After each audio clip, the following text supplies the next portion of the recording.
They say every trucker has one story that never leaves them. Mine starts on a moonless night outside El Paso. I was parked at a gravel lot behind a broken-down storage facility, waiting for a man who never gave me his name. Just an envelope with 10 crisp hundreds and one instruction. Drive the trailer to Flagstaff. Don't stop. Don't open it, no matter what you hear. The trailer was already hitched. No paperwork, no license plate. Just black paint and a dull metallic stink like rusted iron and something else. Like old blood. I should have walked away, but I didn't. About 40 miles in, I felt it. Not just a shift in the load, a step. A slow, dragging step. My whole rig shuddered like someone heavy had taken a step inside the trailer. Then another. I checked my mirrors. Nothing. No blown tires. The road was flat, but the trailer creaked again, like it was breathing. I turned up the AC. I was sweating. Couldn't tell if it was fear or something else. That smell was back. Rust, blood, wet fur. Near Deming, I pulled into what looked like a glowing truck stop oasis, clean, bright, a diner sign flickering open. I parked and stepped inside. No one was there, but the jukebox played. Let the Midnight Special, Shine a Light on Me. That's when I noticed the clock above the counter. Its hands spun backward. The coffee behind the glass looked like tar. When I left, the lot was dark, overgrown. The building was just a skeleton. I hadn't stopped at a truck stop. I'd stopped at something pretending to be one. A little past 3 a.m., I caught something in my mirror. There was a man crouching on the trailer's back bumper. Skinny, elongated limbs, face too pale. I hit the brakes, got out, nothing. But there were fresh handprints on the trailer door. Black, greasy handprints that trailed down like claws. I got back inside fast, and didn't look in the mirrors again until dawn. Somewhere near Lordsburg, the whispers started. Men, women, children, all speaking over each other, barely audible, but definitely inside the trailer. One voice rose above them all. "Rick, open the door." I hadn't told the man my name. How did they know? Then a thump, as if someone had thrown themselves against the inside wall of the trailer. "Let us out, before it's hungry again." I kept driving, didn't look back, didn't blink. Near a desert gas station, I saw her, sitting on the curb. She was glowing, not in a movie way, in a way that made shadows avoid her. Pale dress, eyes like polished stone. As I passed, she whispered, "Don't speak if it uses your voice. Don't feed it what it wants." I looked away for half a second. She vanished. I left without fuel. 3:47 a.m. I heard myself, from inside the trailer. "Rick, hey, it's me. I'm stuck in here. You locked me in." It was my exact voice. Then, "You remember what happened, don't you? We hit something. You left me behind." I hadn't hit anything, had I? That's when it changed. "You're not the real one. I am." The door rattled. "Let me in." Let me in, not out. I floored it and didn't stop. Near the Arizona border, the road turned glassy. Reflections everywhere. Then, eyes. Dozens. Hundreds. Floating. Huge, unblinking, yellowed. When I drove through, my rig lifted off the ground. No road beneath me. Just black sky. The trailer moaned. A howl split the night. Not from behind me, but from inside my cab. At dawn, I reached the warehouse. Old, rotting, half-burned. I unhooked the trailer. Started to leave. That's when my CB crackled. "Rick Mallory, you still hauling it?" A dispatcher's voice. "Old friend of mine. That job was canceled. That trailer disappeared in 2021. I checked my dash clock. June 13th, 2024. My pickup date said June 13th, 2021. I made it home. Quit trucking, but something followed me. Some nights, I hear footsteps in my garage. Sometimes I hear my own voice from the basement. Rick, We never finished our delivery. There's a stain under my bedroom door, and mud prints that lead back to my rig.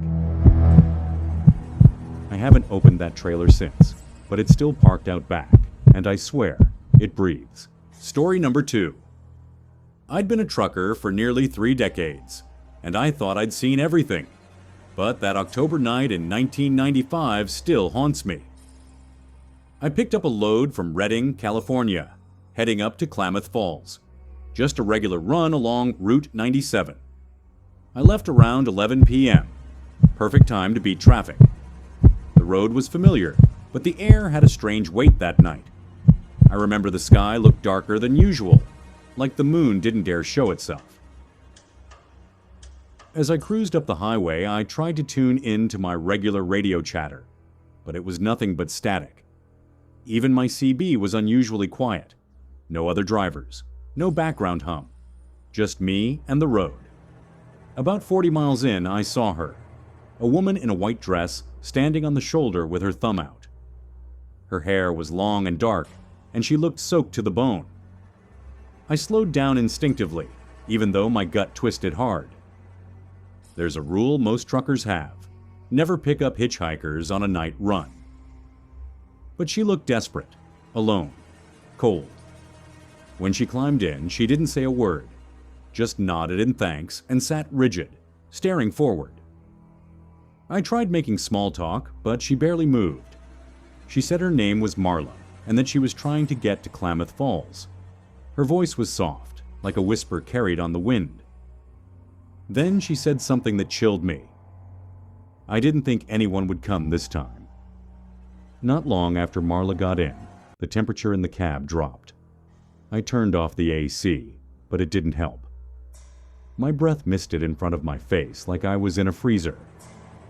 I glanced at her, and for a second, I swear her skin looked bluish.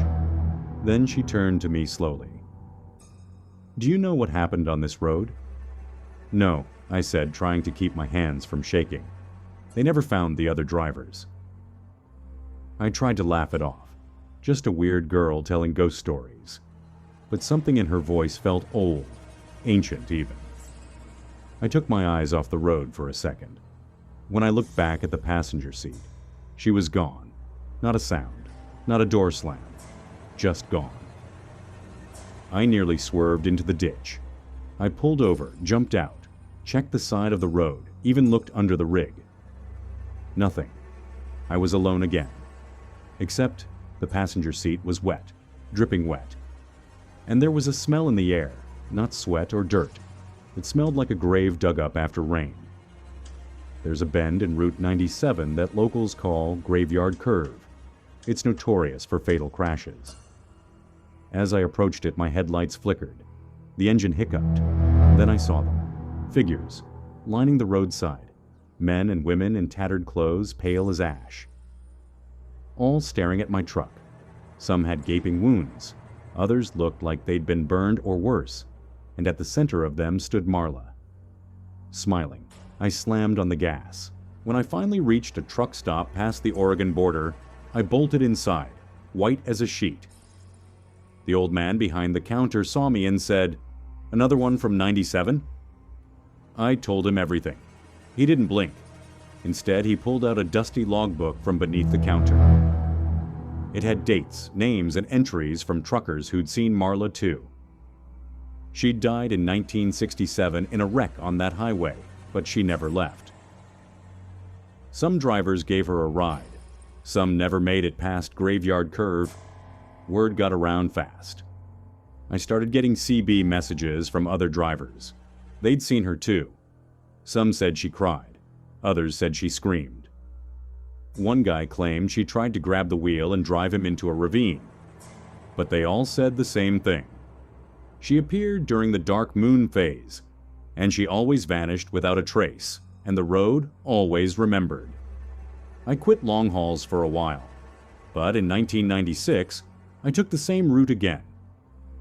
I had to know if it was real. This time I left at noon. Bright daylight, clear skies, safe.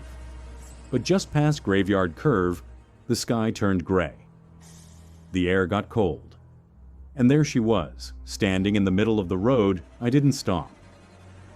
When I passed through her, the rig shook like it hit a wall of ice. My windshield cracked, but I kept going. I've spoken to dozens of drivers since then, young and old. Every one of them believes something haunts Route 97. Some call it cursed. Others think it's a thin place, a crack in the veil. But those who've seen Marla all share one thing in common. We're never the same again. We keep driving, keep hoping we don't see her again. And yet, part of us looks for her every time. It's been 30 years since that first night. I retired from trucking in 2005. Moved down to Arizona. Quiet life. But some nights I still wake up cold. Heart pounding. With the sound of wet footsteps outside my window. And sometimes I dream of Route 97. And she's always there, smiling, waiting.